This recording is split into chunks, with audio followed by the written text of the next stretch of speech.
All right, we're live again. Mhm. How's it going, everybody? Jim, how you doing, man? I feel like a rectal wart, which means I'm great. Ready to pop?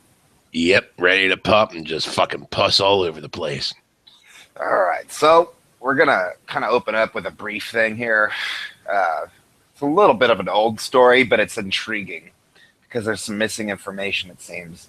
There's a band called Janaza. Is that how you're pronouncing it? Janaza? I think.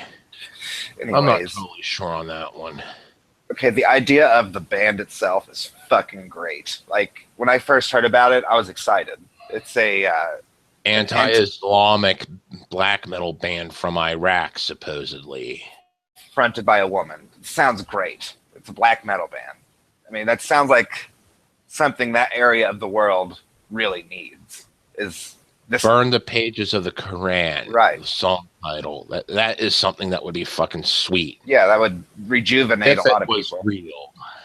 That's the issue here. Is it real? We have one chick who was a blogger. I think her name was Kim Kelly. She writes for The Atlantic. Okay, so she's an actual journalist. Okay, so she puts this out praising them. And, on face value, if you accept it at face value, it's worth praise. But there's problems with it. Some of the imagery that they use and some of their backstory just doesn't add up because some of the pictures they used are directly lifted from other works. Yeah, they're directly lifted from other bands' fucking profiles. Just inverted, stretched, whatever. Right. Different color palettes, all that shit. Different backgrounds put in. All that shit. Well, not even like really different. Well, there was only one that was really recolored, the different background put in, and that was actually a picture by some Raul Gonzalez. Yeah. And he made a black metal Barbie picture. Right. And all they did was stretch it a little bit and turn it black and white and put in a new background behind it.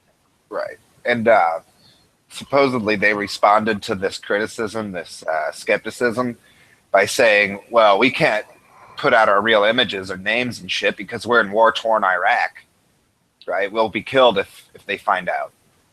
Which... Well, she said she blamed the media for the death of 100 metalheads. Maybe. How are we supposed to know that, though? Right? Yeah, Right? this is Iraq we're talking about, and that is fucked up with ISIS and all that shit. Right. So the story that we're trying to push here is don't just fucking accept shit at face value. It's easy to do. We all do it. But when you work for a fucking magazine or a website, you got to be more careful than this. Because for all we know, this band is just a project by someone from New York City, right? Like, now, in the fucking article's defense, whenever it broke that the pictures were lifted from other bands, the pictures were removed from the article. Right on. And that whole we got to hide ourselves thing, that makes sense. But it also adds to the skepticism, And I remember when starting MetalGate, this story came up and all of us were kind of like, oh, that's awesome if it's real. Right? Because we were so used to just bullshit that every article we share comes with the skepticism. That's kind of what we do, I mean, one of the things here is that two of the band members supposedly came from bands that were rooted in other countries. Yeah. For the Seeds of Iblis, her supposed side project. Mm-hmm.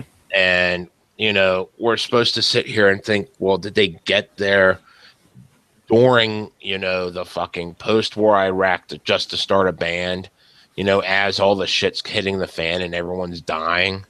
I mean, it sounds a little too heroic. Like, if it's real, then I am actually impressed. But the thing is, this is a 3-year-old article, and I have not seen anything on the internet past 2012 from any actual news site or metal site regarding this band or its side project or this coalition of bands they were supposed to be part of. Yeah. So I'm really left with more questions than answers because there's missing information. We don't know if it's real. We don't know who it is. If it's fake, we don't know who hoaxed it. If it's somewhere in between, I mean, there's really no definitive anything. And what people are getting the only pissed thing at. that is definitive is that it is an anti-Islamic black metal style band. Sure, yeah, someone's making the music, but we just don't know who from where. And this could be a 40-year-old white guy from Georgia. Yeah, like that supposed Syrian lesbian blogger was. Yeah. No, yeah, totally. I mean, this band, if it's real, but I think what people are getting pissed off about is this: just accept it because it fits a certain narrative, and the narrative it fits, ironically enough, is kind of a social justice slant. Even though I would support it as a anti-SJW, it would be for completely different reasons. Well, they want to support it because it's female fronted and in like a high oppressed region. I'd support it because that fucking region needs a good swift kick in the ass. Yeah, from anybody. It does. Yeah, from anybody. Well, wouldn't do if it was real. Yeah, that's the thing. I really want this to be real, but it's starting to sound like it's not. Like it's the backstory sounds comic bookish, like it was lifted from another band. Yeah, and the thing that also pisses me off about this, if it's a hoax, there are probably other bands who are going through this exact backstory right now. People who are actually doing it. If this is a hoax, that's a big smack. A Krasakada was actually from Iraq. They had to flee the scene. They're currently in America after a nice long trip through the Middle East, just escaping the death threats they were receiving. They're an actual metal band from Iraq. It's more, I could hear Rage Against the Machine, some Prong, a little bit of Maiden influence, a bit of Slipknot as well, which the Slipknot part annoys me a bit because they took the sucky part. Yeah, in Iraq, though, in that kind of country, anything, even if it was Limp Bizkit style music, anything would piss those motherfuckers off. Like, you would be taking a huge risk, even playing Limp Bizkit. Like, yeah, really. And because everything's fucking Satan there. Oh, especially with fucking ISIS controlling whatever it does. So, here's to hoping that this is legit, but it doesn't sound like it. I mean, I want to support bands we know for sure are going through this. Not something that, I mean, this is so questionable that it's, and I understand they can't fucking post pictures of themselves and give out their names and shit. I understand that. But even then, the backstory doesn't make sense. Why would you move into it rather than just do it and be honest about it from a safe distance? Like, what's... Well, if I was as hardcore as I was as a kid and I was getting in a band like that, I probably would move into the thick of battle. But the problem comes from the fact that they let themselves be known a bit too well. I mean, yeah, if you're getting plastered all over the internet, you done fucked up. They're gonna find your ass, right? Your gig's up. If you're, I mean, that is a severe possibility. If the band was real, which I highly doubt, but if it was, then yeah, they probably were executed 3 years ago. But no one has done a piece saying, I searched for about 20 pages looking for something, and latest was 2012. No one said they disappeared. Links have gone dead to a couple of the band pages. Man, this is a mysterious fucking thing right here. So it was either 100% complete bullshit, the person felt they got called out and they ran away, or they got caught and killed. I want to know. I really do want to know. But I have a feeling we'll never find out. Well, I have. It just feels like one of those things you're never gonna know. Yeah, that's probably a good safe bet there. Well, I just wanted to mention that briefly because it is an interesting thing here. I mean, there's the whole media taking things at face value to push an agenda kind of thing happening. There's the opposite where people are being skeptical and actually digging in, but there's no more information past a certain point, so there's nothing to go on. So just wanted to bring it up. Moving on here, just briefly again, Gamergate had a big day a few days back for SPJ Airplay. It's basically the first time they've gotten a big public forum for like mainstream news. Society of Professional Journalists. Exactly. And I remember Sargon of Akkad talking to one of the guys who basically put this event on.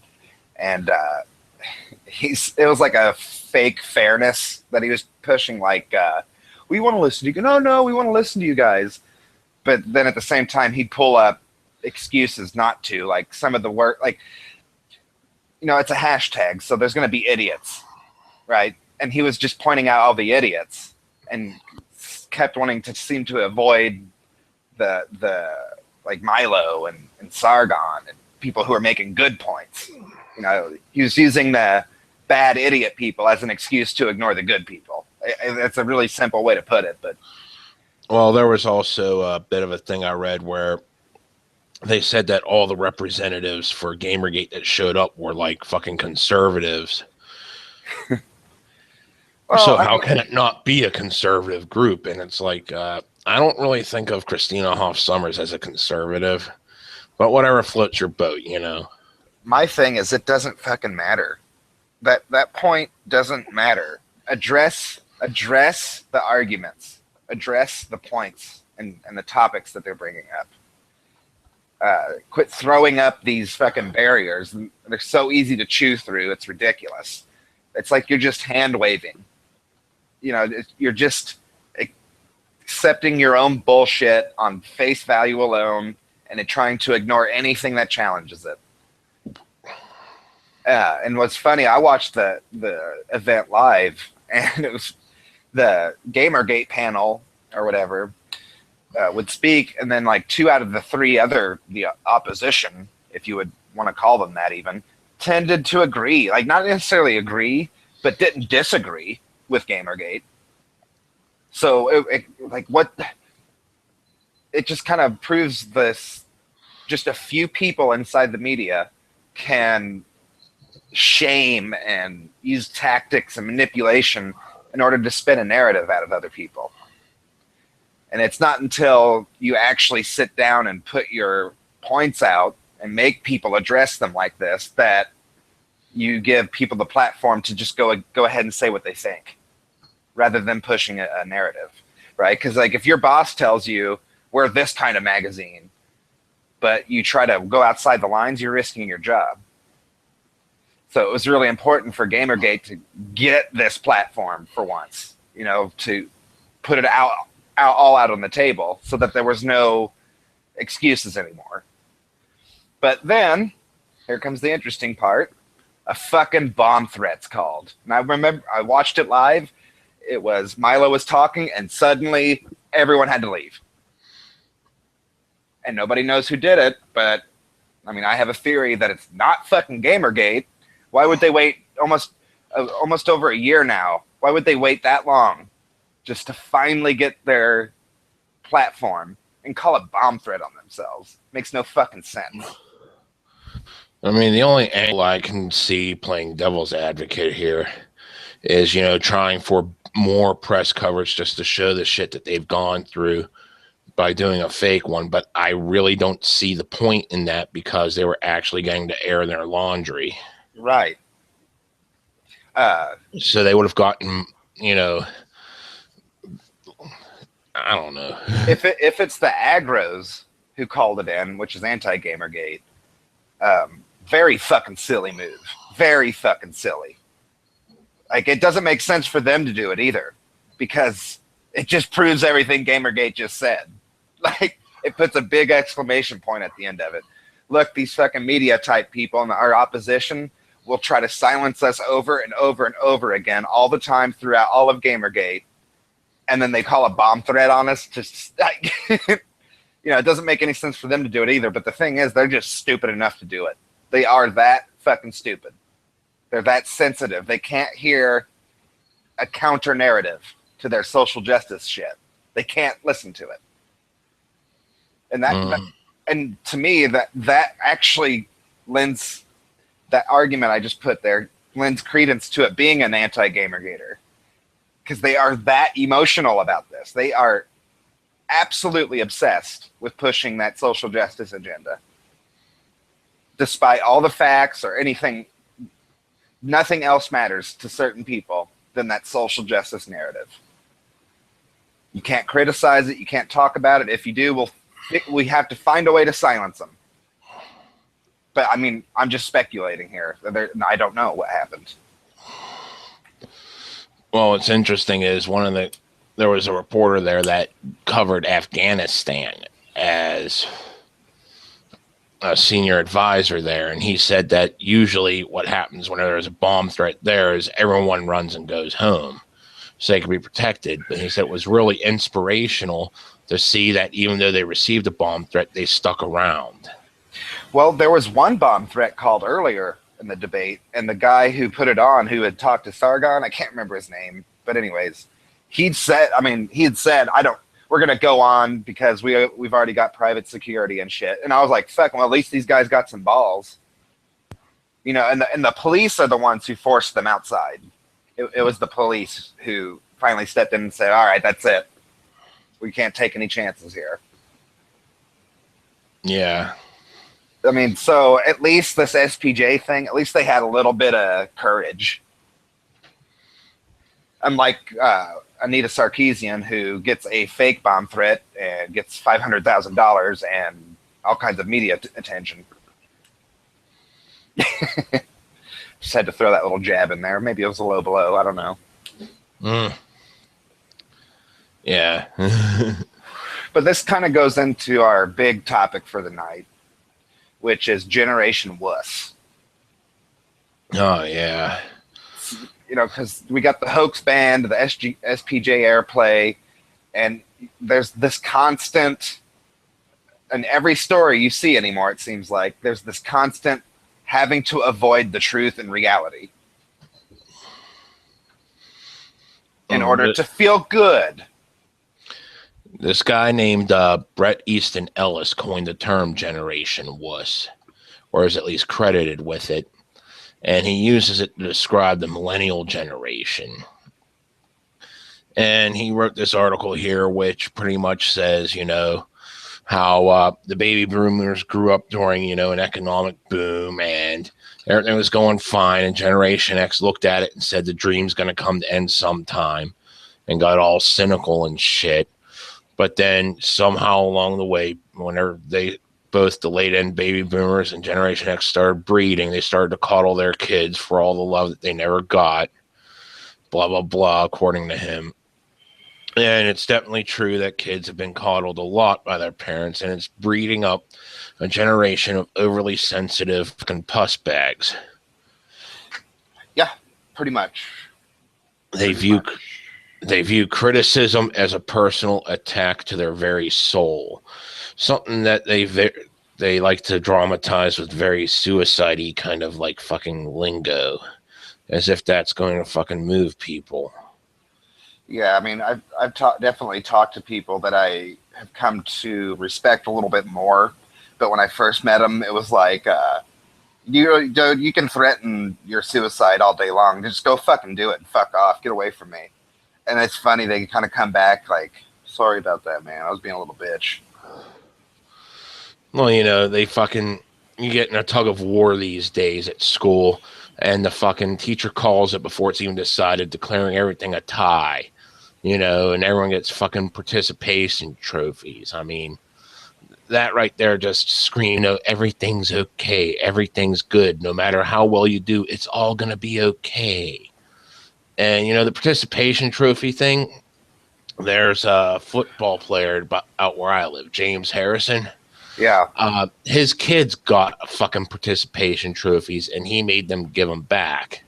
Now, some people are fucking blasting him for going online in public with this, but he's a fucking celebrity, so people are going to find out anyway. So he tried to fucking head it off the pass by the looks of it. I didn't dig into that story. I just saw the headline, and I was just like, fucking right on, man. Right on. Yeah, put that shit out there. No, he just basically says, these trophies will be given back until they earn a real trophy.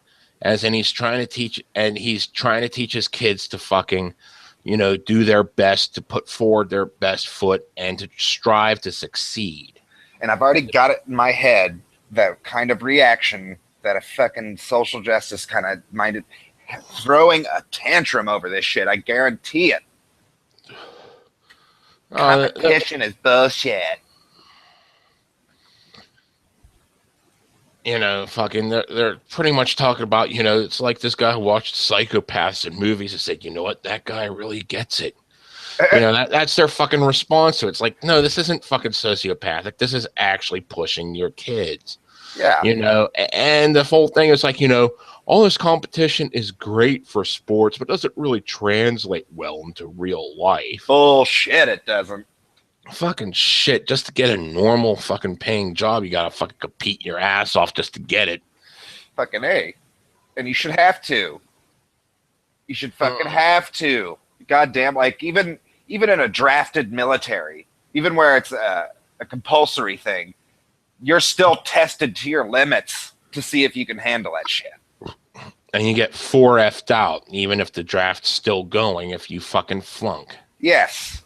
Yeah, like, what's going to happen to one of these kids? And I'm sure we can pull examples of it already happening, where they go in, say they graduated college at the top of their class, right? Say it's a big fucking Ivy League school, but they've been coddled. So they're smart enough to do it, but they run up against somebody who's been working in that industry for 20 years already, right? And they're next up on, and they're competing with that person.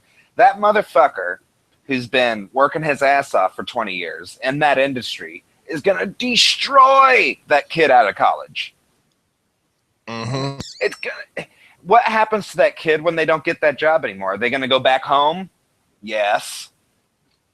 Or are they gonna sit there and fucking cry, whine, oppression, and all this shit? That's what they're gonna do. That's what they're gonna fucking do, either one or the other. And that's so pathetic that that's the version of competition now. If I don't get my way, I'll just complain until I get it. Nah. I mean, the whole thing is, criticism is viewed as like this huge taboo. You have to like everything so that everything will be okay. And if anyone questions anything about you, they're a fucking evil person that must be destroyed.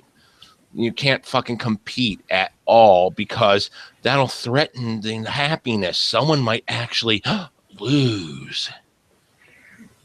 It's cliche to say, but I think most people can relate to what I'm about to say, though. Even if it's really cliche, is you learn more through failure than you do victory. Like, you really do learn more about yourself, other people, what you need to improve. All that shit comes from failure. It really does. And the best way to progress forward is through fucking debate. And they can't stand a fucking debate because a conflicting viewpoint is bad. It'll make me question things and make me feel bad about myself if I actually do have the wrong side. So I got to be right all the time. You know what? And what if they are right? What if what if an SJW is right? What if we're wrong and they're right? We'll never know because they refuse to have the debate. They refuse to do it. It's a very rare thing, like with that SPJ airplay thing. That took a gargantuan effort to get that to happen. Mm-hmm. Most of the time with these fucking people, we'll never find out if our side was wrong, because they're such fucking cowards. Shutting down comment sections, shutting down debates, fucking just throwing temper tantrums on Twitter, shit like that. We'll never know, and that's the sad part about it. We're creating a platform where you cannot fail.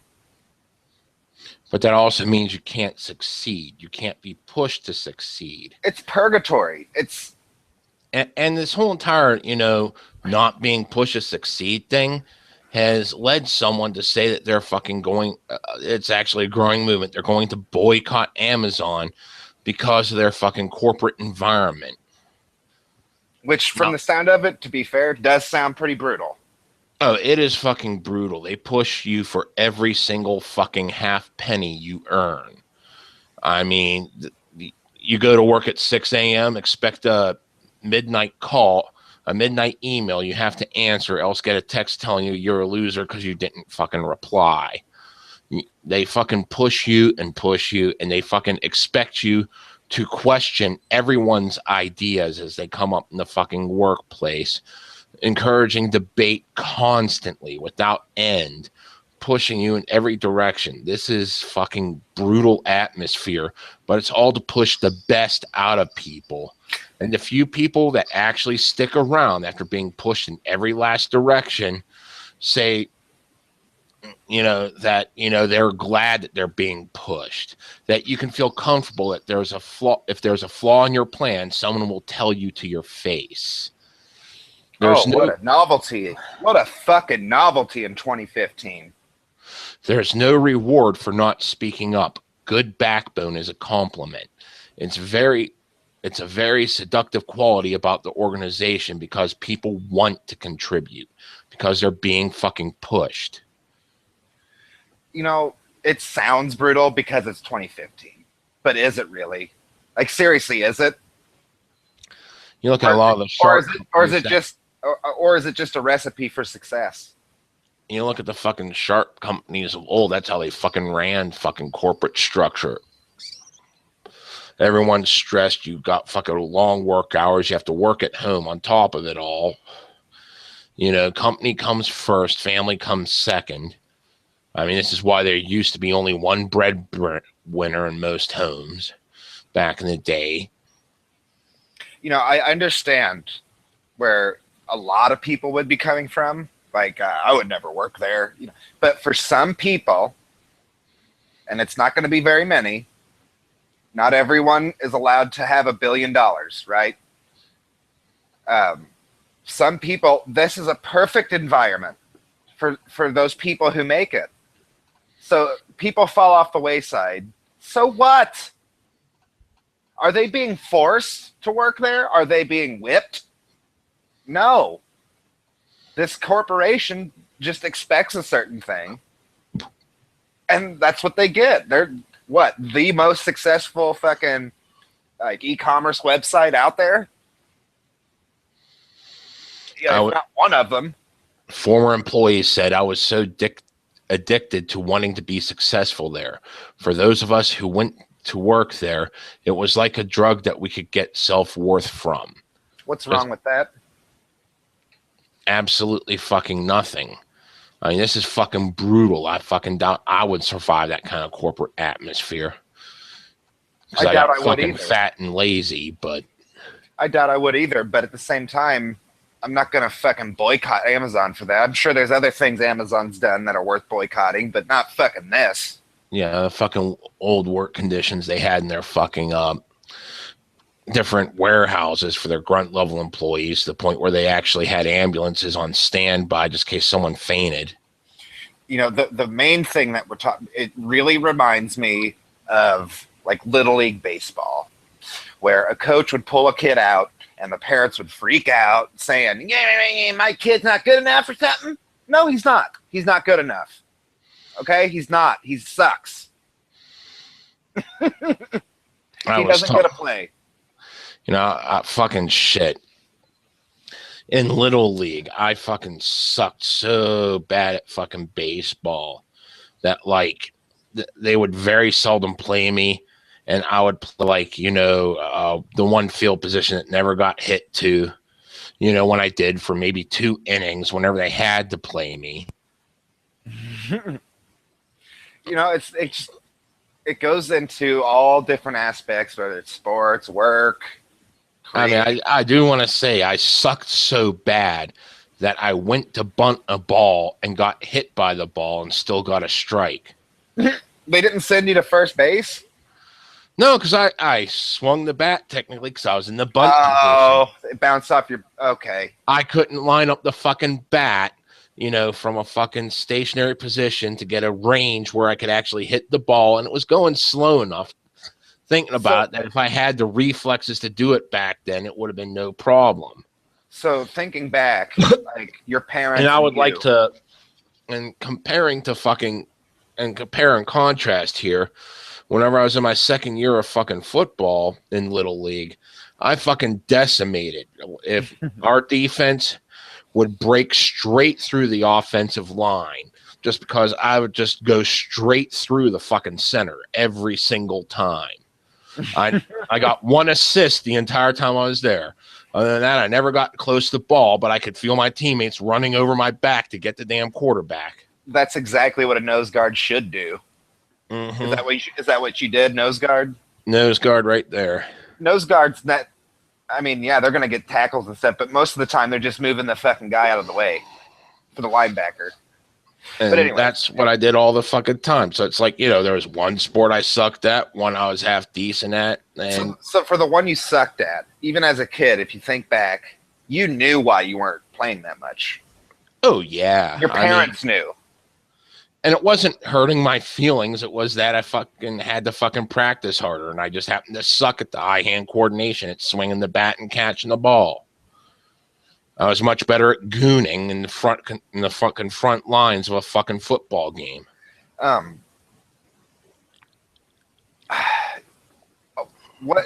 trying to get inside the head of somebody. Are the people boycotting Amazon former employees, or is this people who... This is just some random guy on the internet calling boo-hoo. Oh my God, they demand the most out of their and he listed all these other reasons that, he could have boycotted them, but he didn't. And, and they were all valid reasons. Treating their fucking warehouse employees shittily, fucking wage discrepancies, cutting out on taxes and shit. I mean, Amazon is involved with some shady shit, but to fucking boycott someone just because they demand the best and push their employees to get the best... What the fuck? You're just fucking selling for mediocrity. If you settle for mediocrity long enough, you get a world of suck. I mean, what the fuck's going to happen next? You fucking boycott someone that's manufacturing seat belts. So because they're pushing their employees to make a quality product, then you wind up with a seatbelt with a giant fucking metal rod through it that fucking cuts people in half if they get in an accident. I know my cannibal corpse. It can fucking happen. Don't fucking wreck, bitch. Don't you wreck. You will get chopped in half on purpose. Don't wreck. Don't fuck up. If a feather hits your gas tank, that fucker's igniting. That would be a good little short story there. In a society where driving is taken to the most extreme level. Or just, people settle for mediocrity so long that now suck is mediocre. Yeah. To contrast to, we're kind of online here, Netflix, also another gargantuan fucking web-based company, they now give their employees a full year's leave paid if they have a kid. Damn. I just had a kid. I felt guilty as fuck for taking 4 days off. I don't know what I would do with myself for a year if I couldn't go to work or didn't go to work. Does Netflix have porn? No. Then I would go to a porn site For a year and just beat off in perpetuity for a year. Oh yeah. So I just wanted to provide that Netflix example to contrast with Amazon. Um, do you, just to put a theory out there, do you think this will soften up their employees? Could this actually end up biting them in the ass? I don't think the boycott's going to go fucking anywhere because most people realize it's just whiny bitching. Well, what I mean is Netflix giving Oh, giving such a lenient thing there. Is that maybe counterproductive? Because they're spending a whole entire year worth of paying somebody and getting nothing in return. well, look at the difference in structure here. You got Amazon that wants to be top edge, innovative all the time. And Netflix just wants to sit there and rake in the dough from what they already got, occasionally fucking updating their fucking software and, you know, putting out some venture capital into fucking different projects so they could get their own specialized fucking series going. So probably it's just a difference in it works for Netflix, wouldn't work for Amazon. No, it's a very hyper structure at Amazon. Like I said, the only reason they're making as much money as they are is because they keep innovating. Even in areas that I fucking disagree with, like fucking drones. Yeah. Can you imagine, dude? Pizza delivery drones. Oh, God. Can you imagine? I just fucking hate the fact that, you know, you got the fucking camera on it and, you know, sure, I'd fucking masturbate in front of it. What if, you know, this was like a few years ago, you know, a decade ago or so, and I was fucking selling drugs. I want them filming that. I'm torn on the drone thing. I'm torn on it because on one hand, it's fucking awesome to think that I could order a taco and it'd just show up. On the other hand, is it really worth a taco when I know any hacker or any fucking person out there who has the skill can figure everything out about me that they want to and film my ass? It's a little creepy. There's a little bit of a surveillance state thing aspect to that, especially from a big company like Amazon, who's You're questioning the future. That means you're against Generation Wuss's oh, agenda. fucking little You just question some things that might make someone feel bad. You gotta fucking stop right there. No, see, I want you to feel bad. I want them to feel absolutely horrible. I want them to feel intimidated. I want them to question their own sexuality. I want them to question everything about themselves. I really do. And if they decide that they can't handle it, they need to kill themselves, be my fucking guest. Good. You're dead. I was talking with someone about this just the other day. I was talking with Elliot about this, and I was talking about my time in the fucking Special Olympics. I was diagnosed with fucking bipolar. Back then, it was known as manic depression, and that's what qualified me for the Special Olympics in the partial program. And those fucking retards are fucking hard to fucking beat. I mean, they may walk funny or do whatever, have strange tics, or fucking, you know, just seem slow. But the moment you put them in their element that they know what they're doing, they're gone. Right. Fucking the moment you know, you see this guy walking all funny, he walks up the fucking diving platform. The moment he hits that water, he's going 50 miles an hour, and I had to fucking stretch my fucking very essence to win every fucking gold medal I did in swimming. Wow. And yeah, I fucking, can imagine. And fucking skiing, oh god, did I suck at that. The only medal I ever got out of skiing was bronze, but that was because I was the third out of 3 in that competition. That's basically a participation trophy. Yeah, and they gave out fucking participation ribbons. You know, I'd fucking brag about some of my fucking athletic accomplishments, especially with swimming, and I had this fucking thing set up where I hung up all my medals and shit. I pitched all my fucking participation trophies. Well, you were smart enough to realize what they were. Yeah, they were just fucking happy, feel good feeling. You showed up. Here's something just for showing up. Here's a ribbon for going to a meeting that should have been an email. You know, I'm not trying to sit here and say, you know, at a certain point with mentally retarded people, at a certain fucking point, it's really retarded of you to treat them as normal people. Like, like you'll have like a 22-year-old body with the mind of a 10-year-old. Okay, so at a certain point, I understand participation trophies. At a certain point, but when it becomes status quo, no. When it permeates through all of society, no. Right? I can understand if you have like a track and field event and the 5-foot racers are just absolutely retarded and have the mind of children and they're never going to get cured and they're never going to. Well, speaking of track and field, I fucking sucked at that. So I signed up for the fucking softball throw, every time that came around. And there was this one year that there was this clown there, and he was actually mocking the fucking retards and shit. And, they were throwing pretty short there, about, 2-3 feet away from the clown at most. And I just fucking got pissed off at the guy whenever I fucking walked up there. Took my turn. I wailed that ball straight at his head. If he wouldn't have fucking dodged, it would have smacked him. And he got fucking scared and fucking, moved off to the side and shit. And the one retard taking his turn behind me said, "Thank you. I didn't want to be mean to him." And then he fucking threw the ball 20 yards past my best throw. I fucking got fucking smoked. So people listening might hear us that you fucking assholes, you fucking dicks. No.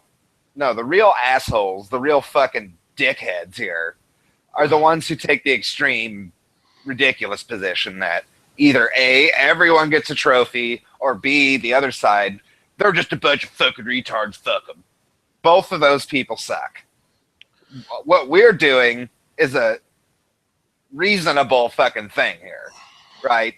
Participation trophies, when it permeates like it does, like this Generation Wuss thing, is a problem. But if you give some kids a participation trophy, if they're like 5, 6, 7-year-olds, fuck, I don't give a shit.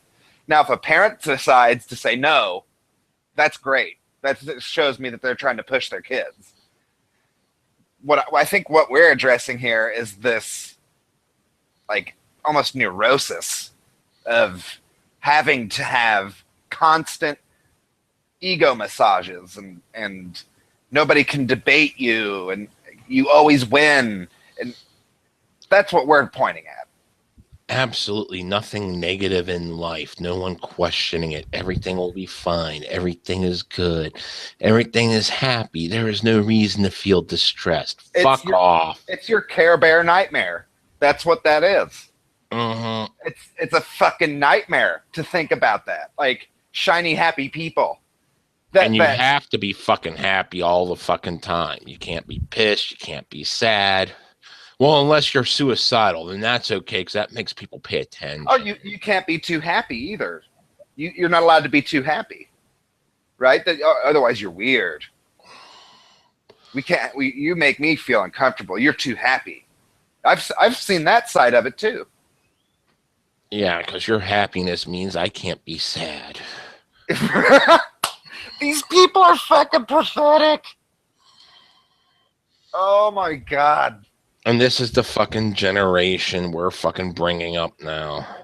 I think a good, honest person would say, I don't have all the answers, right?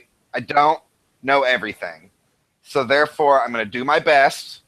And on top of that, I'm going to just listen to people who might have a better idea than me. Right? If I'm wrong, I'll accept. I say start by flunking kids in school, hold them back a grade like they did with me. And that bit of shame often fucking made a kid fucking work harder to fucking get the fucking grade, to fucking get past, where they're at, just to continue on. Or fucking tell them that maybe you're just too fucking lazy and should drop out in a couple years. Mm-hmm. Yeah, make some kind of consequence, right? There's no consequence, only positive consequence, only participation consequence. Only there's no you fucked up anymore.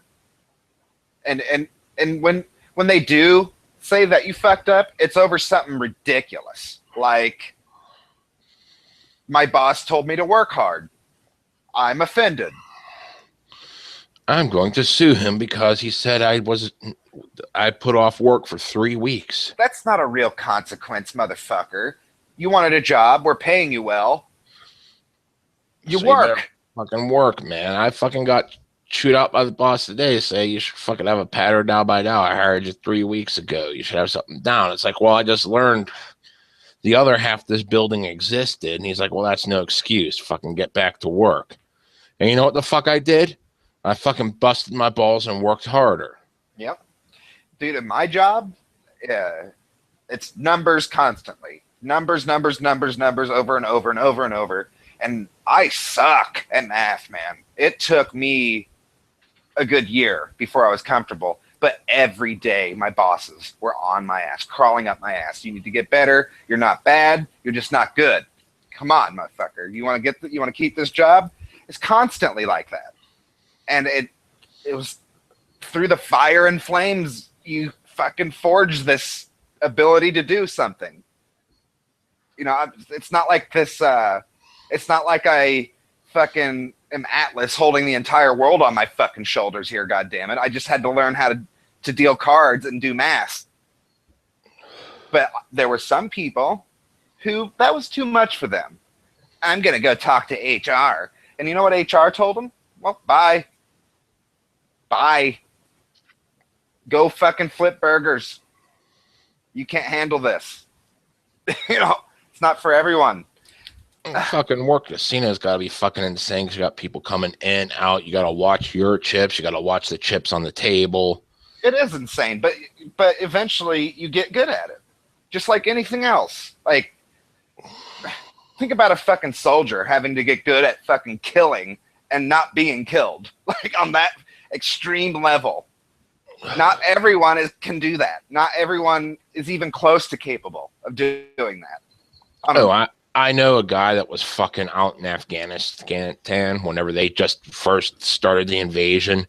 He came back for a while, and he was telling me about this one guy that like they got as a fresh recruit who was supposed to be like all gung-ho about it, and he fucking cramped up in the middle of the field, and fucking the fucking CO there fucking got pissed off that he had to fucking send 2 of his troops to bring the fucker back as the firefight was still going on.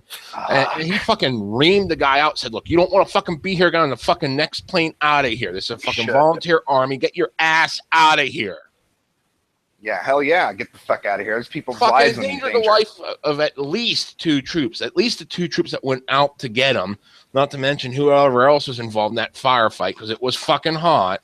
You know, fucking risking lives here, just fucking crying, boo-hoo, I can't take the tension.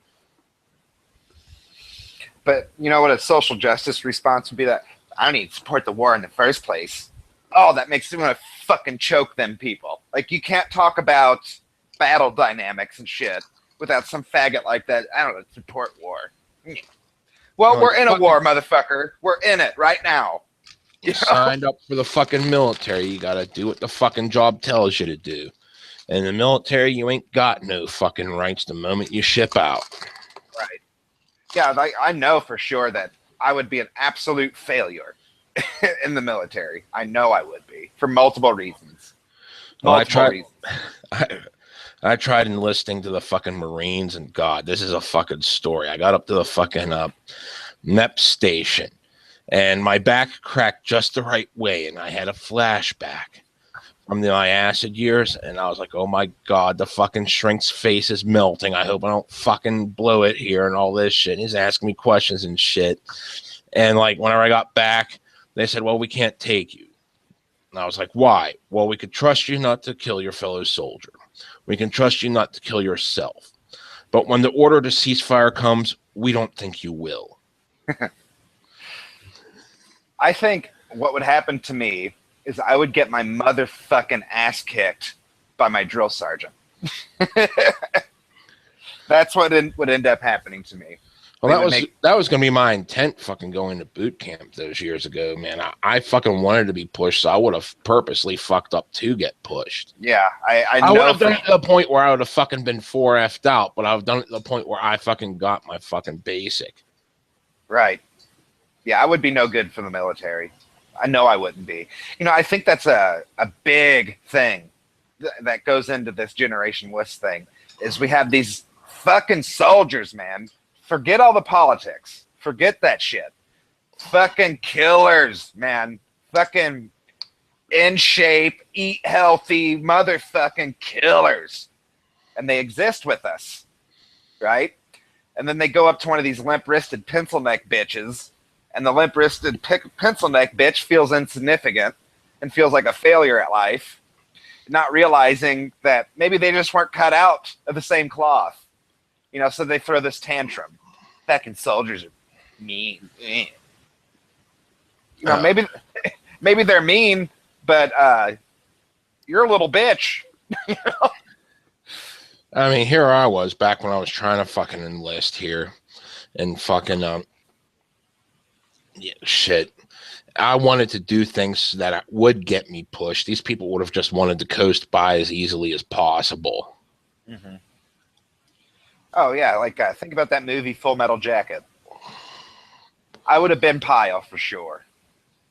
For sure. And I know that. I'm willing to admit that. Because I'm not one of these genetic freaks who can just do it. Right? I would have had to have been pushed to my limit. And I think what these wussy people, they can't admit that they're not cut out of that cloth. They can't admit to themselves that they can't do something. So they pretend that they can. See, they just also don't like having their bullshit called out because that puts everything they know into question. Their very existence in question. Fucking, I love it when my bullshit gets called out because that means I learned something. I was in this one fucking debate and fucking I was talking about, well, there's still areas where segregation goes on. And like someone came up and said, from one of the areas I was talking about, and they're like, where? I live here. I'd like to know where this is going on. I'd like to, have this happen. I live here. It's not existent, you motherfucker. I was like, oh, well, I guess my information was incorrect then. Yeah. Because I was operating off of information other people told me, but, apparently I was wrong. I was talking to someone that actually lived there. To dive into another area here, relationships. My girlfriend, dude, when I fuck up, dude, she's ruthless telling me that I fucked up. But here's the thing. I listen. Right? I listen. And I adjust. And I take it to consideration. Maybe she's right. Maybe I did fuck up. That reminds me, I gotta fucking crush some cans when I get off here. But you see these mangina people. These guys who, oh, honey, everything is oppressing you. And I agree. These men are just pigs. These fucking little fairy dudes. How are they ever going to be in a relationship? They're not. They're not going to get a relationship.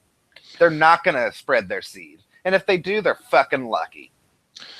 One of my girlfriend comes home from work sometimes, she goes through it and it's like, well, how much of this is normal at work? I asked her that flat out. And, usually she's like, well, all of it. Well, just grab a drink and fucking mellow the fuck out.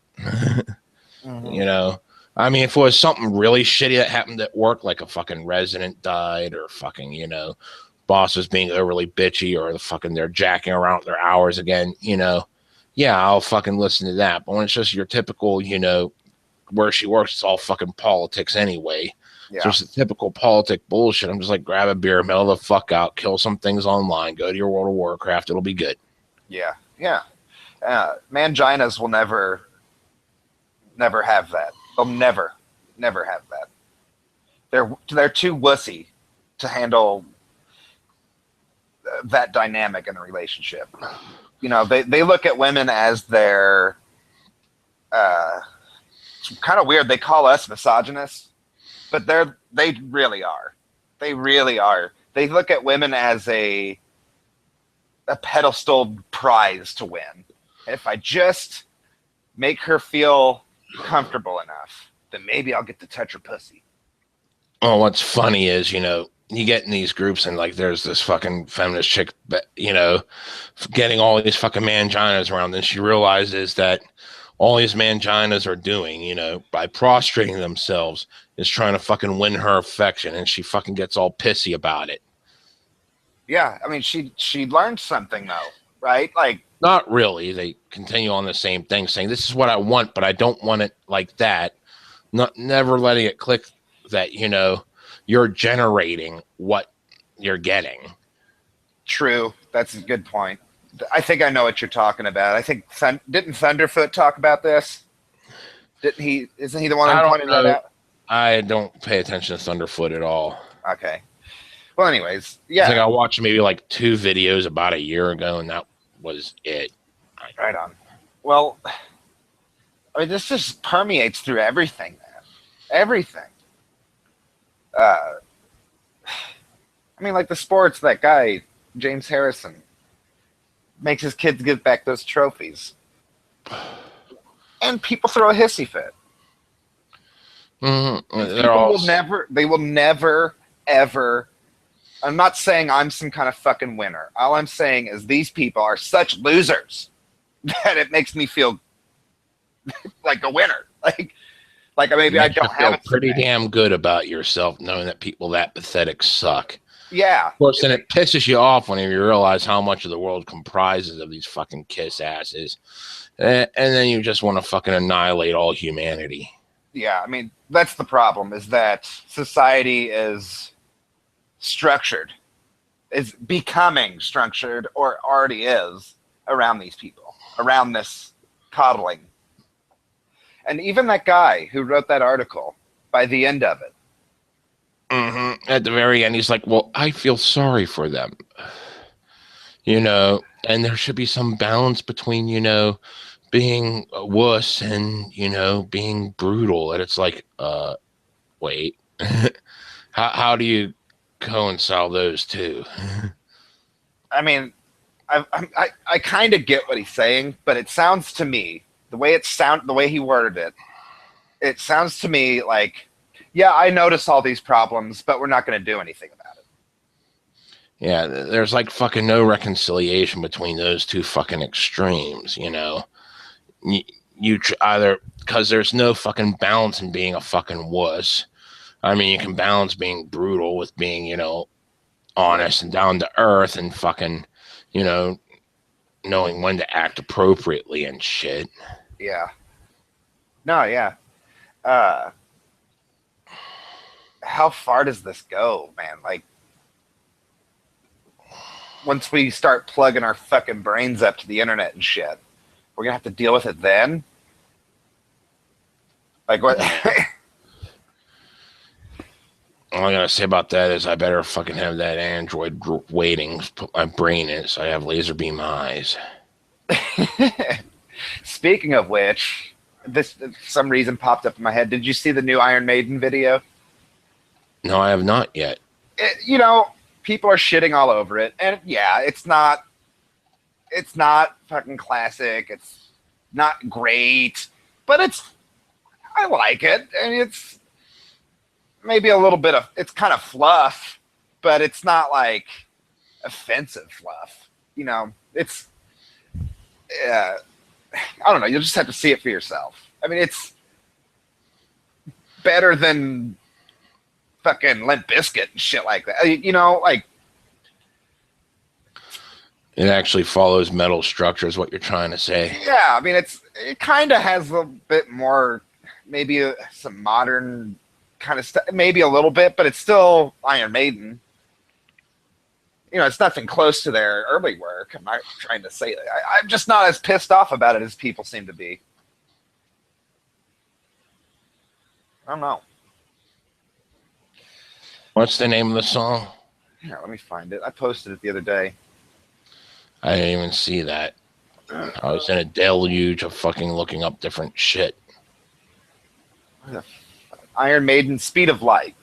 And it's it's all right. You know, it's nothing crazy. It's nothing like, Just bullshit for a couple minutes. yeah, it's bullshit for a couple minutes, and No, it's not half bad. I'm telling you to bullshit for a couple minutes. I'm going to check it out. Oh, okay. Oh, I don't know what the bullshit about fucking goddamn shit. I heard an early death demo. That's fucking great, man. It's fucking great. It's so sleazy and just gross. Blah. I loved it. And thank you, Elliot, for posting that. And it's crazy. You listen to that demo and then listen to their later work. World of difference.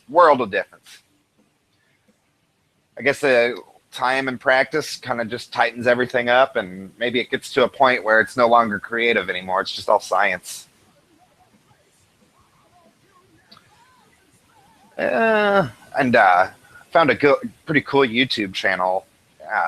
Don't necessarily agree with everything the guy says, but basically looks at channels like the Young Turks and Drunken Peasants and all those other channels like that, and just fucking eviscerates them. I mean, whether he's right or wrong, it's entertaining to hear this dude just fucking tear people to shreds. And he's one of those kind of people that make you think before you speak. Who? The channel's called, well, I know his Twitter is Atheist Rue. Atheist_Rue.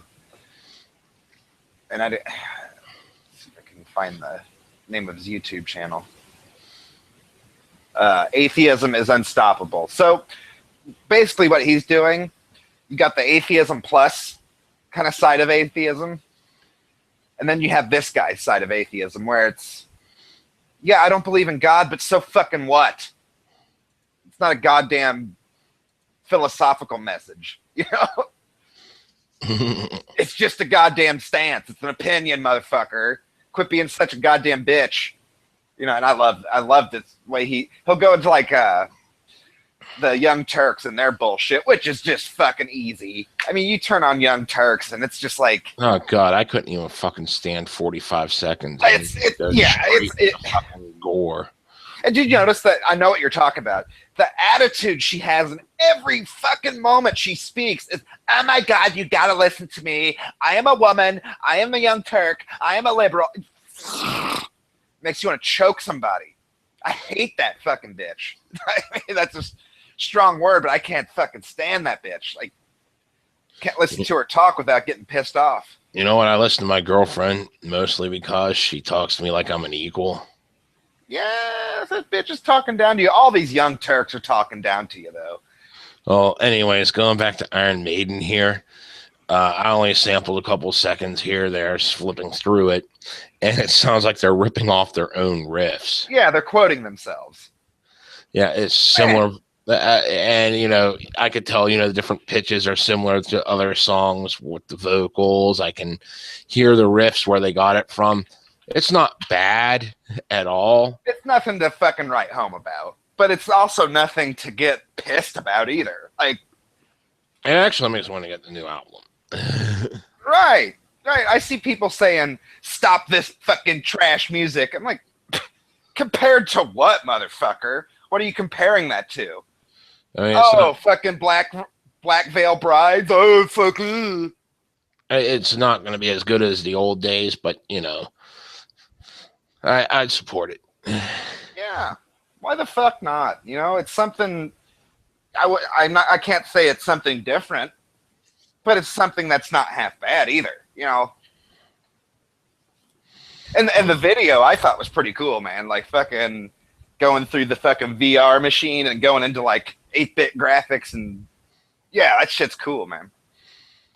I didn't watch most. I was just trying to listen. I'll actually watch it later. I just want the video's pretty. It's actually pretty neat, man. Like if you're into gaming, it's a really neat fucking video. And that's cool there. Oh God. Well, shows how much I'm keeping up on top of things myself. Oh, dude, I have had no time to keep up. Like, I'm getting to the point where I'm freaking myself out. Like, is this group in danger? Because and it's not. I just don't have as much time. That's what it comes down to. Having a baby, dude, is fucking epic. And that word's overused, epic, but this is. Having a baby is fucking epic. It is. Like, I don't, like, for me, it was weird, man. Like, there was the moment before she was born, and then the moment directly after she was born. And it's two completely fucking different worlds. Like, before she was born, I had no clue. And it, like, as soon as I saw her, it was like a fucking chest, like, checker pieces just falling. Like, everything just swooped over my brain, my chemistry brain, and my brain changed. And it's like, all of a sudden, I knew what to do. It was crazy feeling.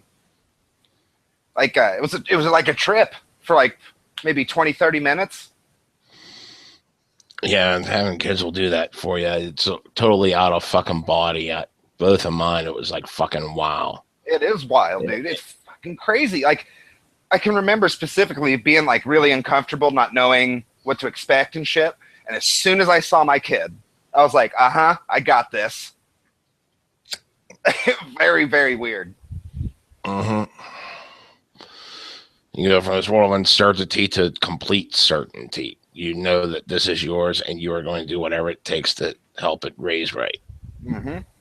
Oh, dude, I've already fucking had to yell at people for making fun of my kid and shit. Like, it's weird, too, because I was never like that before. Usually I was like, whatever. But now it's personal, motherfucker, you know? It's weird. Yeah, you'll get a touch of that there. Oh, fuck, man. Trying to find some shit to talk about, man. Group sex, nipples, and striptease. Hey, deep web stuff. That's something I would love to cover in more detail, but I'm intimidated by it. I genuinely am. Well, you're talking about that guy that posts all that bullshit trying to talk about, like, all these things that are mysterious on the web, and half of them are debunked. Yeah, deep takedown guy or whatever. Yeah. I think a lot of that, like with creepypasta, is better left as a story. But when you sit there, like this guy you're talking about, like the one with the robot, as a story, it was awesome. Not really. It was fucking... I mean, okay. I thought it was. I could take serial killer dressing up an android in his victim's clothes. I could take fucking him having sex with said android. But the fucking Rigga singing voice up to like the very last fucking breaths they're taking as they're buried alive and shit. That's where I was like, okay, that's complete bullshit. I liked it though. As a story, I liked it. As a reality, not so much. I mean, like I said, I could see some of this shit going on because, you know, I want to prologue, you know, me fucking having sex with my victim and all that. But I just... you know, I've been thinking about, you know, I watched the creepypastas of the deep web, but then thinking about what that entails in reality. And if you look at, like, other people who, like, share screenshots of it and shit, a lot of it is, you know, buy drugs, buy guns, buy this, buy that. Here's a serial killer out of nowhere. I think it's, you know what? I think it's a scam. I think that we hit on something that was actually kind of interesting here with those things you were sharing. And it was like, you know, we have this new satanic abuse case opening up, and as you dissect it, it looks more and more like they're trying to fucking pry kids from their father. You know, as you start dissecting it, that's what it fucking looks like. And the kids are saying the typical things that were said back in the 80s about Satanists, you know, make him touch things and dance with shit and skulls and shit and all this other stuff, and it was all for Satan. And it just reminded me of like all that fucking bullshit from the 80s and 90s and shit. You know, just people saying, you know, oh, it was Satan doing this, Satan doing that. Fucking daycare clinic gets shut down because, you know, mother taught kid to lie. I just read the headline for what you're talking about, I mean, anybody listening right now, just listen to this and process it, and I think you're gonna giggle because pedophile cover-up, Hampstead, UK police, social services, courts brainwash whistleblower kids, send mother and legal helper into exile to protect a Satanist abuser father. And you That's fucking fucking listen to ridiculous. and you listen to the original videos where the fucking kids were talking about it. They can say everybody makes them touch themselves, including the school, parents, and policemen. Like everyone was in on this fucking huge fucking Satan. That's why I say, you know, with this deep web stuff, if you're gonna create a story, like a creepy story, that's great. But don't. And maybe it's sometimes you can base it in some reality, but not when it's this. Well, what's sad here is fucking people are fucking keeping web links alive, you know, trying to cover all these stories. And the most fucked up part about it is they're actually quoting legit fucking cover-ups, like the Rotherham rape gangs. Yeah. Saying, you know, this is on the same level of that. And like you listen to the kids and there's just way too much involved for it to be exactly like that. And the Rotherham rape gangs, you know, are a legit cover-up story. They're trying to say, well, we're going to piggyback on the back of this. That's fucking sick, man. And say it's just like this. You know, there's definitely this side of it. I mean, just that fucking headline, right? You read that headline, your red flag's got to go off there. It just sounds fucking stupid. Right? It sounds too controversial to be true. But then you look a little bit deeper, and you find a guy like Peter fucking Scully. Fucking makes you want to like. I've over the past 6-7 months, I've listened to some black metal and death metal that kind of makes you feel a little bit antsy, a little uncomfortable maybe, and that's what it's supposed to. This story though, I almost threw up. Like, this guy is fucked up, and this is real. This actually happened, where he was caught in Australia, basically scamming people out of millions of dollars, right? So he moves to some third world shitbag country with his money, and in this country, he's a fucking king, right? So he gets these prostitutes, young prostitutes, to lure little girls, like as low as the age of 2 and under, into his house where he would rape, torture, disembowel, kill, and everything, and make snuff films out of them and put them on the internet for people to pay for. That's when I talk about the deep web stuff, that's the shit that it has to make you step back a second. Whoa. Holy shit. Yeah, there's the creepypastas and stuff. But then you get a story like this, where there's actual arrest made and people get caught, and there's news stories and an interview with the guy, and the cop says this and that, and it's real. And it's very confronting. You live in this world, motherfuckers. Like, yeah, it's just fucking a sicko. Oh, it's disgusting, man. Good thing he's in jail now. Have you looked into that? Did you watch the 2020 piece or the 60 Minutes piece? Only parts of it, because I had to fucking, get ready for work and shit. Yeah, dude. I mean, I will say with the Rotherham rape gangs and shit, like they fucking arrested the fucking whistleblower on bullshit charges, saying that she was harassing the fucking chief of police in that fucking area. Wow. Fuck that guy. I mean, and like I said, that is 100% legit fucking government cover-up, all because they're afraid of being called racist. And, you look at the Peter Scully case, and the officer from Australia who tracked his ass down and caught him, in the interview, he gets this defeated look about him because he's, like, exhausted his efforts and all his energy to get this one motherfucker. And you can tell he realizes he's just one dude. In this network of human trafficking, rape gang, all that shit. He's just one motherfucker, and it took everything he had to find him. Yeah, it's And then you fucking have this disgusting. fucking faggot fest going on in the UK where you arrest the person who exposes it. Fucking. I don't know if she's serving any jail time. I didn't see anything like that. I know she was fucking arrested for harassing the chief of police who was fucking doing the big cover up thing there. I mean, and you get back to this fucking satanic ritual abuse thing. It's like, you got shit that's legit going on, that is, actual cover up going on. And you're going to try feeding a case like this just to get custody of your kids and try to feed off of fucking other people's misfortune in that fucking magnitude for whatever bullshit revenge reason you have against your spouse. It's disgusting, man. I mean that's the way the fucking whole thing looks to me, because these kids are pretty much quoting the entire fucking book that was written back in the 80s and 90s about, what you're supposed to say to drum up satanic abuse panic. Wow. And people are fucking falling for it because it's piggybacking off all this other legit shit. 100% verifiable. I mean, I would just point people to that Peter Scully case and say, look, motherfuckers, listen, this shit happens for real.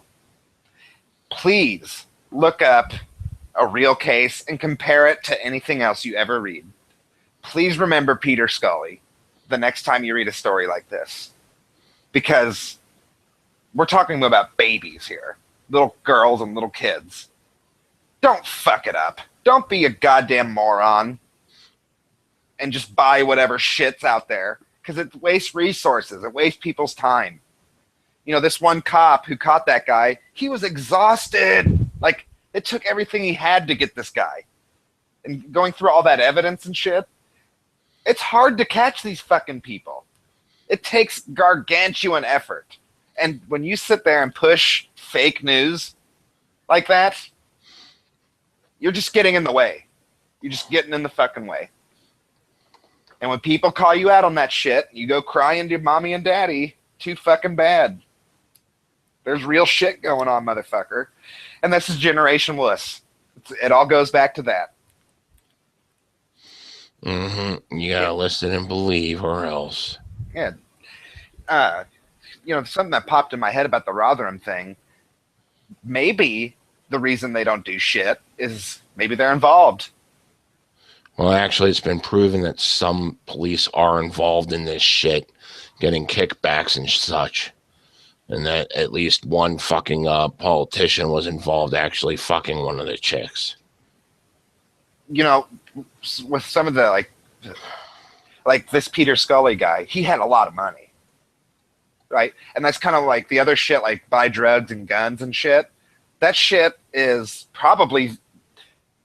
A guy like Peter Scully probably has those kind of sites too and makes a fuckload of money off of them.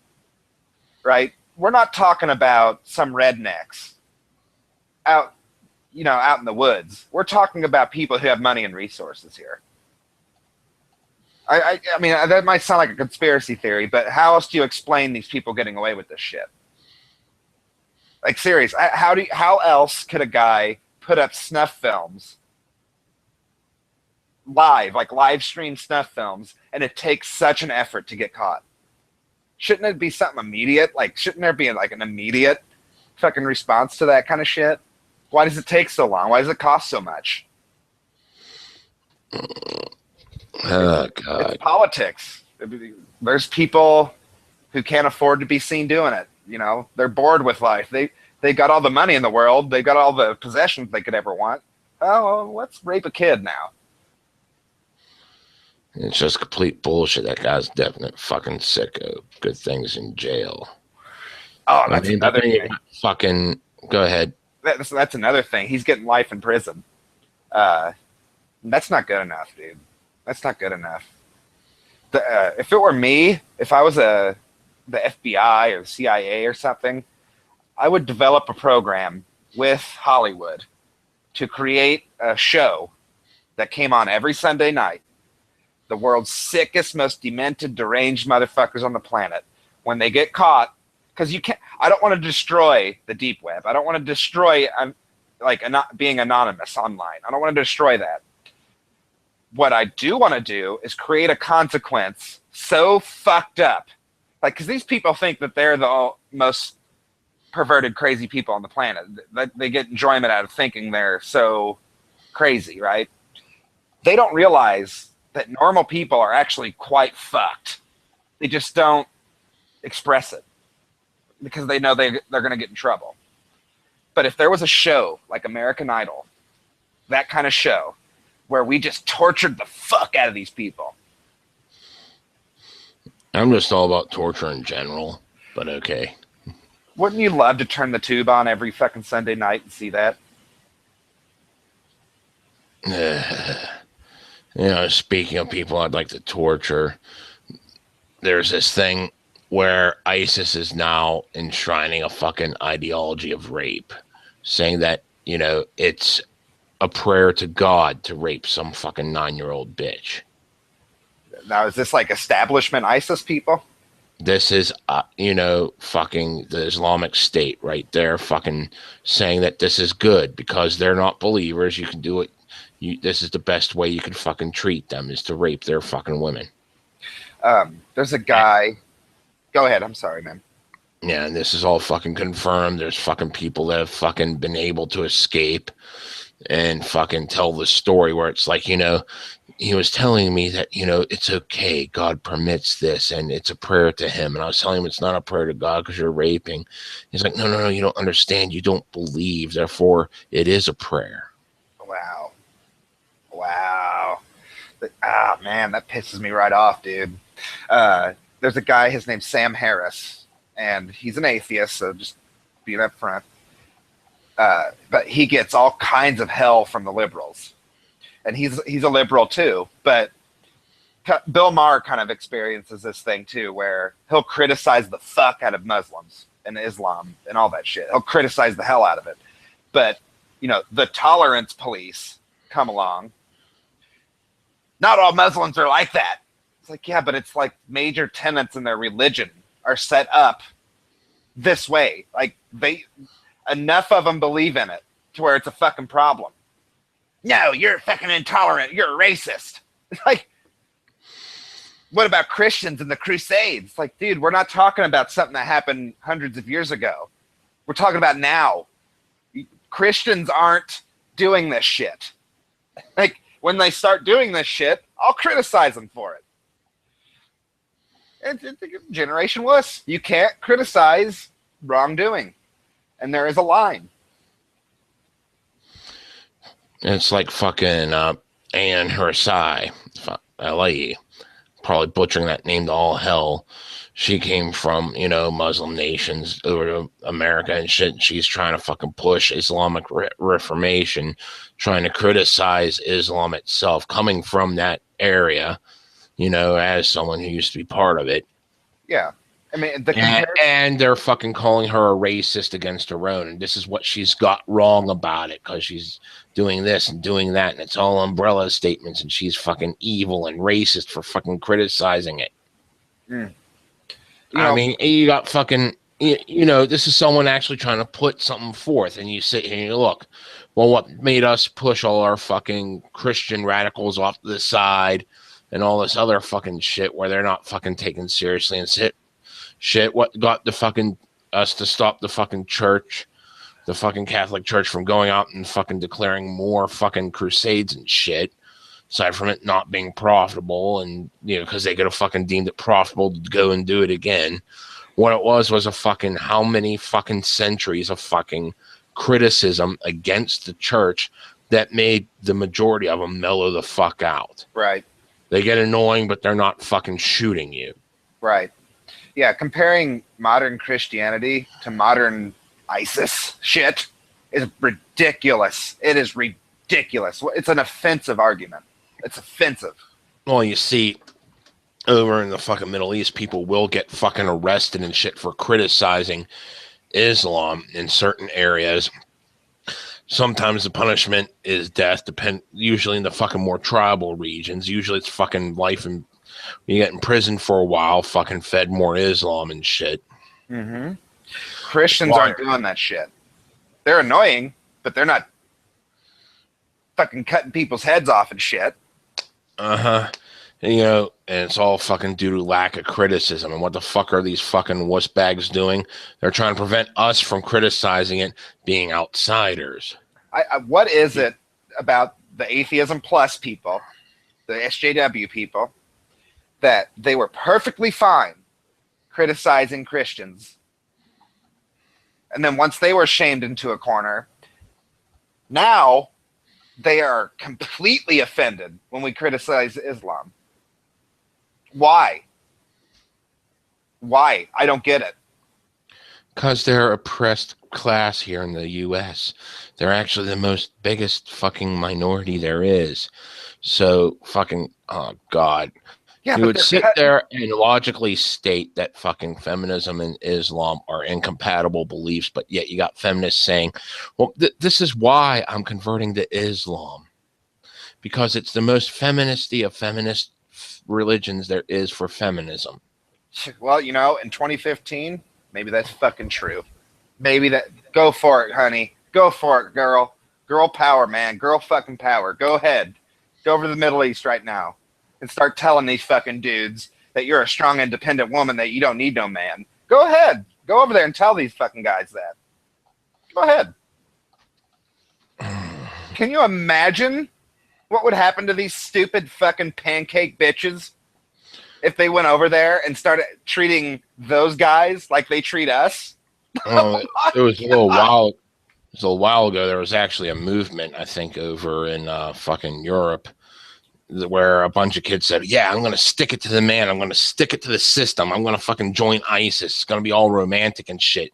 The moment they get there, they realize they're dealing with fucking real terrorists, so they try to leave and they get shot.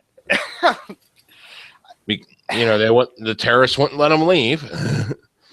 This is something when I was back younger, and I was more into like conspiracy theories and occultism and all that shit, and just kind of entry level stuff. I remember a guy saying, "There's rebellion just to rebel, like just you're doing it just to fuck the man, bro. You're doing it just to do it, and that often leads to trouble for everyone involved. It's often ridiculous." And then there's intelligent, well thought out um, types of rebellion where you're not knee jerking into everything, right? You're not joining ISIS just to be cool, right? There's a difference between fucking putting on a mask and breaking windows for no good reason and putting on a mask to deliver a message, to inform other people, and try to maybe change the mindset around the world. There's a fucking huge difference. And these kids that find themselves in that situation, I mean, that's kids being kids, but yeah, too fucking bad. There's nothing we could do.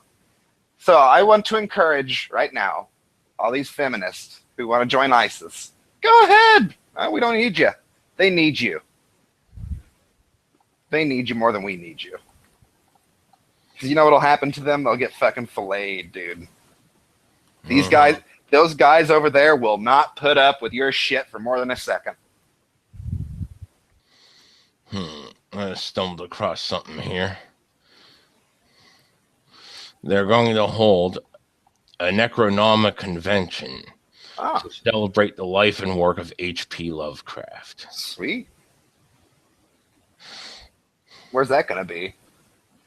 It's, I think, Providence, Rhode Island, by the looks of it. Oh, well. I mean, that's cool, but I won't be able to go. Yeah, man. Fucking Lovecraft, man. Glad you guys turned him on to me, because it's just fucking great. Like, it's hard to point to other authors who had such an impact like he did. What I'm not clear on something was he popular in his day, or did he become popular later? Actually, that I do not know. Because I get the feeling his life and legacy and all that, but I get the feeling I have a feeling that he kind of a Nikola Tesla thing happened with him, but I'm not sure. Where he was a prodigal son of his day, but nobody knew it until later. I don't know.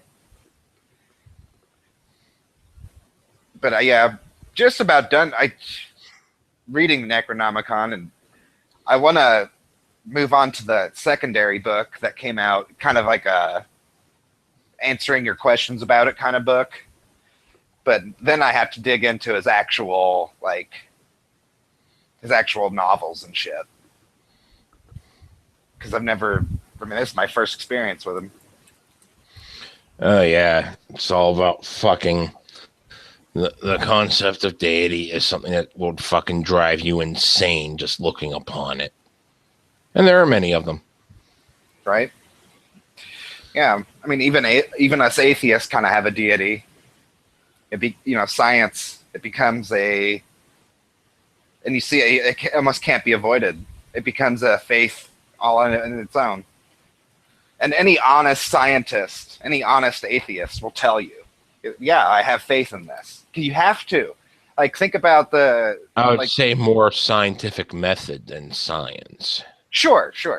Granted. That's what I see most from, those who actually are actual atheists and not just, I don't believe in God, then I want to throw in another canon. The only canon is to fucking, retest, evaluate, and question everything. Right. No, because thinking about the development of the nuclear bomb, right? It takes quite a bit of faith to fucking set one off. Especially when you have one scientist, and he was, of course, proven wrong, but his theory was that perhaps this could set the atmosphere on fire. This might happen. So, without that element of risk and faith, you can't really progress technology and all that shit.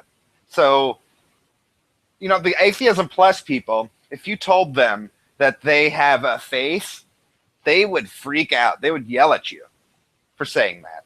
Whereas someone like me, who's also an atheist, here says, you have faith. I'm like, well, yeah. Yeah, of course I do. Because we can't know everything. That's not what scientific method is about. It's not about knowing everything. It's about correcting your mistakes and learning from them and learning more about the world. Mistakes are a beautiful thing for science.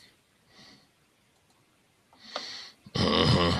It's not something to be frowned on. Whereas these Atheism Plus people, goes back to the Generation Wuss thing, they constantly have to have their ego fed. Constantly. They can't be questioned. So therefore, they're unscientific. If you can't question something, then it's not, by its very nature, scientific at all. It's a religion.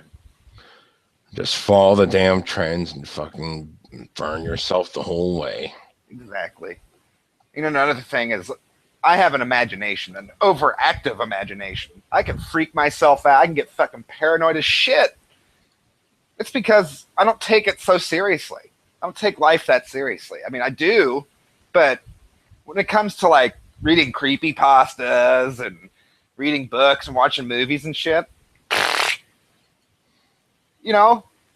fucking chill the fuck out. Some of it's with metal. Yeah, a lot of it's introspection. You listen to something and it kind of confronts you and you have to think about shit. Of course that happens. But I'm not going to throw a hissy fit over it either. Oh, this song made me question my spirituality. I'm offended. How dare you question my spirituality? I see that happen all the time with these fucking faggots.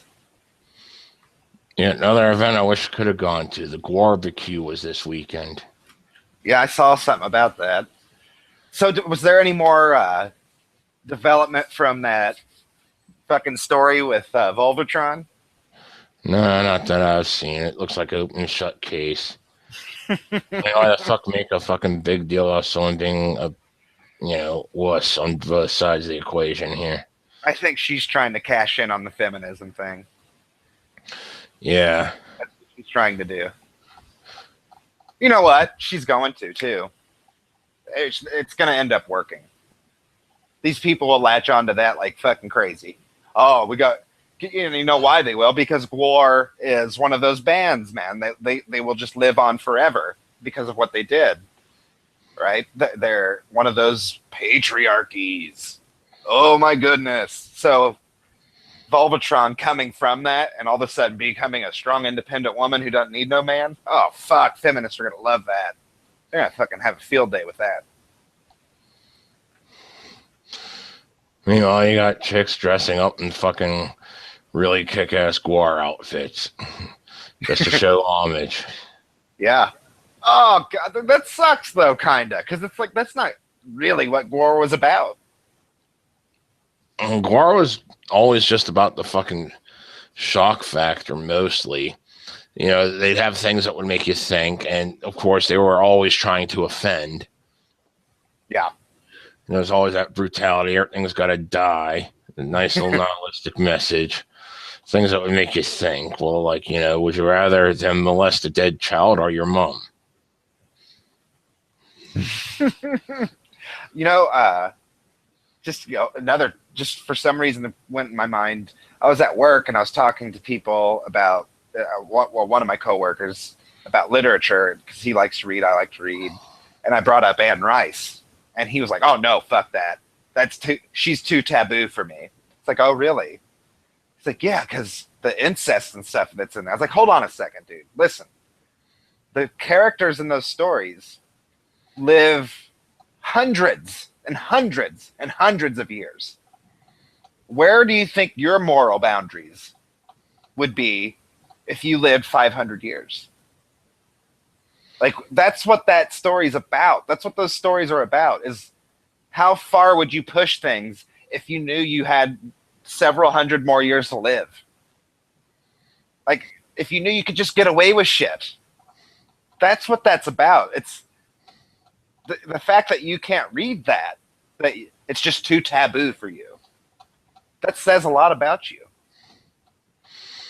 Gwar mythos stretches back to the dawn of the universe. Didn't they create the universe?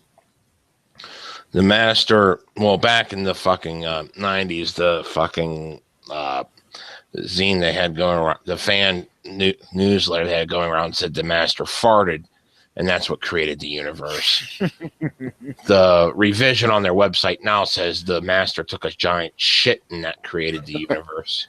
We're not exactly sure which, but it's one of those anal magic mysteries that we'll just never know. Exactly. And each member had a fucking different planet they came from when they were recruited to be part of the scum dogs of the universe. And then whenever they fucked up too bad there, they were exiled to Earth. Then they accidentally created the human race after raping a few apes, which caused them to be frozen in Antarctica as punishment. And then Sleazy P. Martini came in and his fucking hair fucking was the last straw on the ozone layer because of his hairspray, and that fucking melted Gwar out of their fucking place, and that's the story. That's they started awesome. Killing again from there. They did set. I mean, sure, like you pointed out, like some of it's just crap, you know, but it doesn't matter because they just did such a good job setting their mythos up and their characters and all that shit. It's fucking glorious what they pulled off. You know, it's fucking awesome. You just look back into it, it's fucking great. When they would interact with society was really awesome to watch. Like when they were on talk shows and shit. Mm-hmm. Oh, God, that was fucking great when that little kid was getting chastised by his mom and the audience members were booing the kid and shit. And then Gwar came out and was like, fuck you faggots. He's just listening to music. And they even fucking reamed out this one guy that was actually trying to fucking start shit. Yeah, I remember that. And you know, the kid said he wanted to fight for real. He thought it was okay to just punch kids and shit when he was mad. And Gwar handled it perfect. They were kind of like, maybe you shouldn't do that, you know. You know, like, they're on top of shit, man. These guys were brilliant. They still are. The ones that still survive, that is. Right on, man.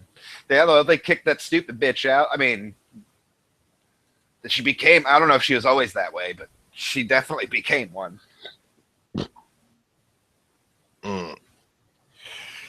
So fucking, I don't know who this guy is. Lenny B. Robinson, a viral sensation as Batman. And I saw a picture with him in his Lamborghini, dressed up as Batman. Got hit by a fucking car when his car broke down. I want to see that video so fucking bad I could die. I could die for it. I actually saw a picture. I don't know if it was actually his funeral or not, but someone said it was his funeral. There were a bunch of other people dressed up as various superheroes carrying his casket out. Wow. I mean, I like what he did. Cool guy. But from the past couple of PTRs I was on where we were watching fucking people get hit by cars, seeing Batman get hit by a fucking car going 70 miles an hour, God, that would be funny as shit. Mm-hmm. I don't know why I brought that up. Just fucking quick little tidbit. He can fly. No, wait, no. That was into a tree. That doesn't look. Ow. Money can't save you now, billionaire Bruce. Oh, God. So seagulls have a gruesome new way of attacking baby seals. Oh, that's beautiful there. They fucking peck out the eyes. And then, like, the seal can't see where the food is, so it starves to death, and then they get to eat the carcass once it dies. What do you think vegans would say about this? Oh, my God. I always like to use examples like this when I talk to vegans, because they'll say, yeah, but we're intelligent enough to know how to get sustenance in other ways. Well, that's fucking brutal intelligence there. You actually got to wait around for that. That takes planning. You know, the seagulls just figured out something new. They fucking pecked out the eyes. That way it dies, and they get a whole carcass then without having to fucking get chased away by the fucking adults, you know? What about fucking lions? Like people on safaris who are stupid enough to get out of their vehicle? Get fucking killed. They're dead. You fucked with the lion, you stupid motherfucker. You got eaten. It's a fucking, it's a real life monster, and you fucked with it. Oh, where that fucking Cecil Lion shit was going all big, and everyone was getting all offended at it and issuing death threats to the fucking guy that went hunting and shit. Huh? Yeah. I said, how do you cook lion and what do lion burgers taste like? Well, my girlfriend wants to know what lion burgers taste like, so. Oh, I'd eat one. Fucking I'd eat one. Hell yeah. But the fucking people out in fucking Africa were saying, well, you know, we occasionally get attacked here, you know, by lions, so we don't see what the fucking big deal is by killing one is. It keeps us safer. Yeah. And, you know, a vegan would say, you're acting like it's a fight between us and the animals in nature. It is a fucking fight between us and nature. It is. That's how evolution works. You stupid fucks. We seriously need a fucking population bottleneck of the human species. We really do. We really fucking do. Like, the fact that they do not understand that competition is the basis of fucking life. Let's give evolution a fucking helping hand and just fucking nuke the planet. And, you know, whatever survivors come out, let's see what they evolve into. They'd probably be better for the wear. You know, as long as... And we could do this intelligently. We could do this very intelligently. We could set up certain parts of the planet to be able to deal with it. You know, to be able to deal with all the death and the destruction and with the pollution and all that shit. We could set all that up first, then do it. And yeah, I mean, fucking absolutely. If fucking iRobot, artificial intelligence, if that level of intelligence came out of machines right now, I guarantee that's one of the things that it would do. I guarantee it. It would just start. It wouldn't be so brutal, probably, but it would be eugenics. Like, only these certain strains of people can live now. I'm just sitting here thinking about that fucking lion burger. That does sound good, man. I bet it's fucking delicious. Mm-hmm. I mean, think about it. It's getting nothing but meat as dinner for its entire life. Because it's a fucking carnivore. Oh God, I bet it's delicious. So it'd be meat fed off of meat. Mm-hmm.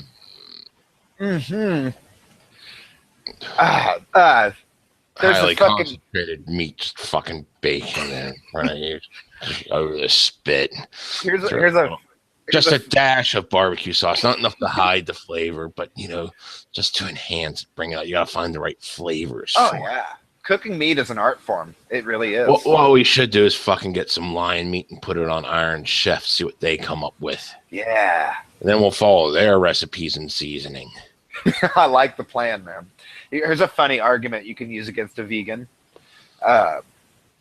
Labs, and I mean scientific labs, are getting close to be able to like 3D print meat.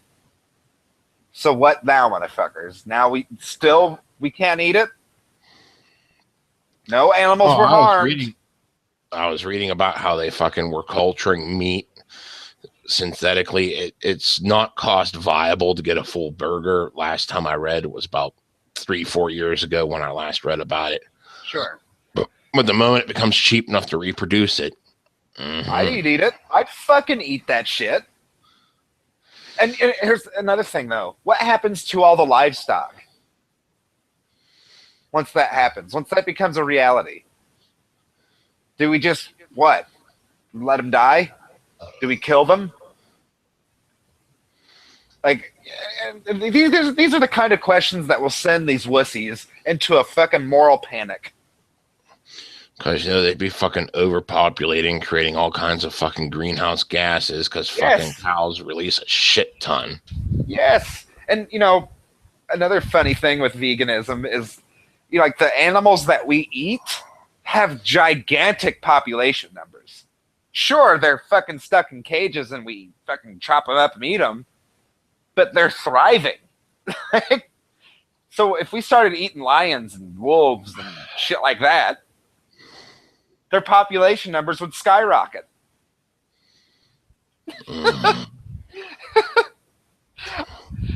Damn, dude. Fucking vegans.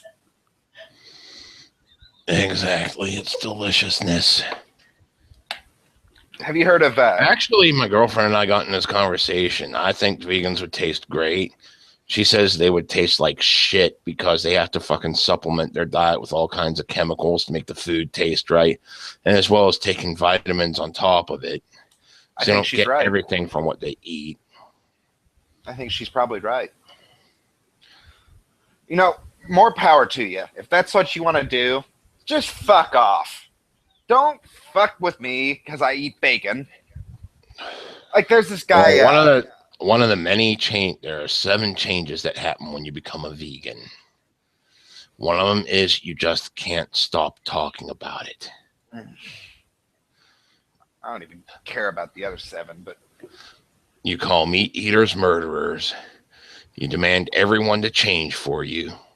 You need chemicals and vitamins to cover what you're not getting anymore. You use shame and guilt constantly. You go through hyper-depressive phases just because people eat meat. And you acquire a taste for semen to get more protein, but that does not guarantee they will swallow. There's a YouTuber, his name's Vegan Gains, and we saw Hipster Black Metal make fun of this guy once already. Listen to this shit, dude. This guy's a piece of shit.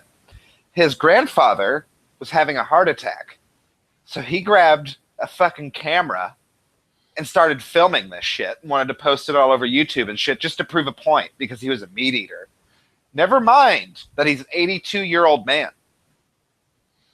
Right? Never mind that. Right? And he shared so he posts this on social media and his family's like, what the fuck is wrong with you? Take that shit down. Video explaining himself. And he says, well, there was this one time my grandfather brought me a drone, one of those little drones you could put up in the sky. Well, we walked down to this ravine where it was clear enough to use it, and we had fun, but then we had to go back up the hill, and he had to stop every 10 or 20 steps because he was so huffing and puffing, and it was such bullshit, so I called him out. I was like, if you had eaten all that meat, it's like, motherfucking piece of shit. He's an 82-year-old man. Like, what is wrong with you? God, we can't convince our my girlfriend's 80-year-old grandmother to fucking get out of the house some days because she's just lacking the energy. Right. And she eats like a fucking bird. Yeah. So this kid's whole there's a Bill Hicks joke that fits with this whole theme of vegans and health nuts and people like that. Uh, he asked the audience, and this is a smoker joke. He asked the audience, how many how many smokers do we have? And there's kind of a wheezy coffee kind of, yeah, we smoke, you know. And then he asked, how many non-smokers are there? And the audience erupts, and he pulls out a pack of cigarettes. And he goes, you fucking whiny little pussy bitches. And he lights up. And he says, I know that you think you all are going to live forever.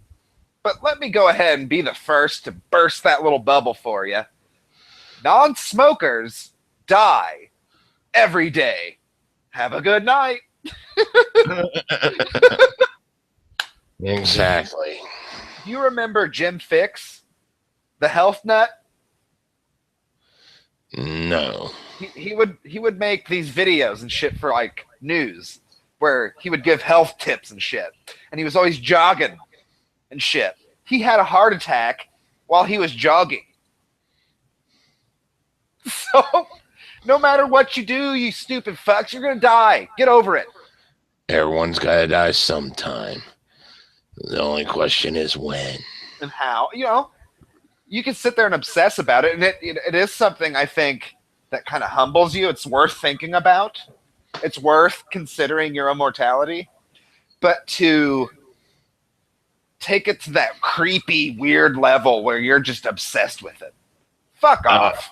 Okay, I found out where the fucking one pick originated from. With the superheroes carrying the casket, that was actually a 5-year-old boy that died from brain cancer, not the fucking guy like the fucking Batman that died. So someone said that was the Batman who died? Someone said it, and then I actually found it on my one's friend's page about the fucking kid. Oh, wow. As I was searching, because it was from one friend to another, and it was like, okay, what the hell? It's Telephone. Do you remember Telephone? Do you remember the game Telephone? No, I remember Mystery Date. Did it go like someone comes up with a sentence and you whisper it to a person and it goes down the line, and by the end of the line it'll be a completely different fucking sentence. Oh, we called that gossip. Yeah, well, you could do that, and it's provable that you can't.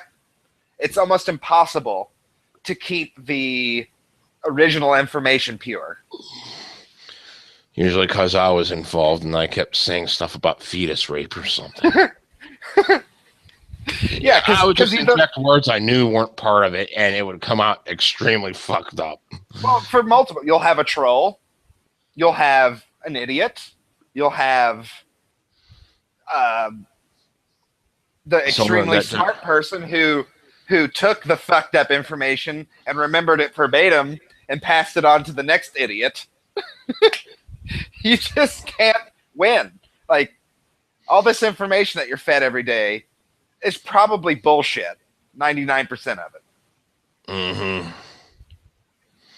And, you know, we can blame the media, and there is a certain reason to blame the media because they're supposed to work really fucking hard to make sure it's accurate. You know, and if they just don't fucking do it whatsoever and it's obvious, then yeah, that's when we blame the media. But a lot of times it's just because people are stupid. It's just because, like that telephone game, rumors get started and shit gets added onto it and taken out of it, and it becomes just a line of bullshit. It really can't be helped. Now, the media's job is to say, yeah, the reason this is here is because of bullshit. But sometimes they don't do that, and that's why we're here. Well, I'm going to have to get going here because I got to get up for work. All right. Well, that was fun. We'll be back next week with another episode. Who knows where we'll be next week, man. But take it easy. Have fun.